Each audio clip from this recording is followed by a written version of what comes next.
గర్భిణీ మృతి కేసులో మరో ముగ్గురు నిందితులను అరెస్ట్ చేసినట్లు డీఎస్పీ ప్రసన్న కుమార్ తెలిపారు. సూర్యాపేట పోలీస్ స్టేషన్లో వివరాలు వెల్లడించారు. మోతి మండలం రఘువారంపురకు చెందిన గర్భిణి అనుష మే నెలలో లింగ నిర్ధారణ కోసం ఆర్ఎంపీ యాదగిరిని కలిసింది. పరీక్షలో ఆడపిల్ల అని తెలియడంతో సూర్యాపేటలోని ఒమేగా హాస్పిటల్లో అబార్షన్ చేయించుకుంది.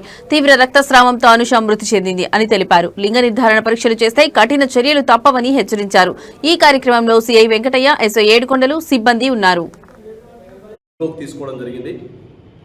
అందులో ముఖ్యంగా గోరంట్ల సంజీవ్, జూల జానయ్య అండ్ వీరబోయిన వేణు.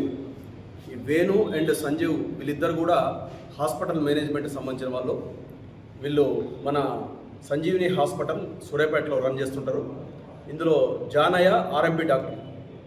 ఇందులో ఇంతకుముందు ముగ్గురు వ్యక్తుల్ని ఈ కేసులో అరెస్ట్ చేసి వాళ్ళను రిమాండ్కు తరలించడం జరిగింది.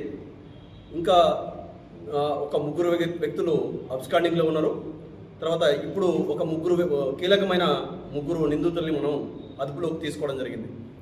ఇది బయ్య అనుష, ఈమె రాఘవపూర్కు చెందిన మహిళ, మోతే మండలం. ఈమెకు అబార్షన్ చేసి లింగ నిర్ధారణ చేసిన తర్వాత అబార్షన్ చేయించడం వల్ల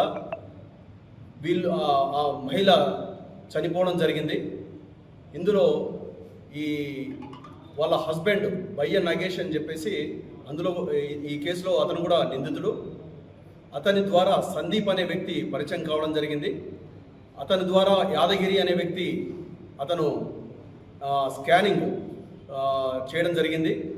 ఆ స్కానింగ్ చేసిన తర్వాత గర్భంలో ఉన్నది ఆడ శిశువు అని చెప్పేసి నిర్ధారించుకొని వీళ్ళు మన సంజీవ్, జానయ్య అండ్ వేణు వీళ్ళను సంప్రదించడం జరిగింది. వీళ్ళను సంప్రదించిన తర్వాత వీళ్ళందరూ కలిసి మహిళను మన మే నెలలో ఆమెకు అబార్షన్ చేయించడం జరిగింది ఈ సంజీవిని హాస్పిటల్లో. అందులో వాళ్ళ నైపుణ్యత లేని కారణంగా మరియు ఆమె రక్తస్రావం జరిగి మరణించడం జరిగింది. ఇందులో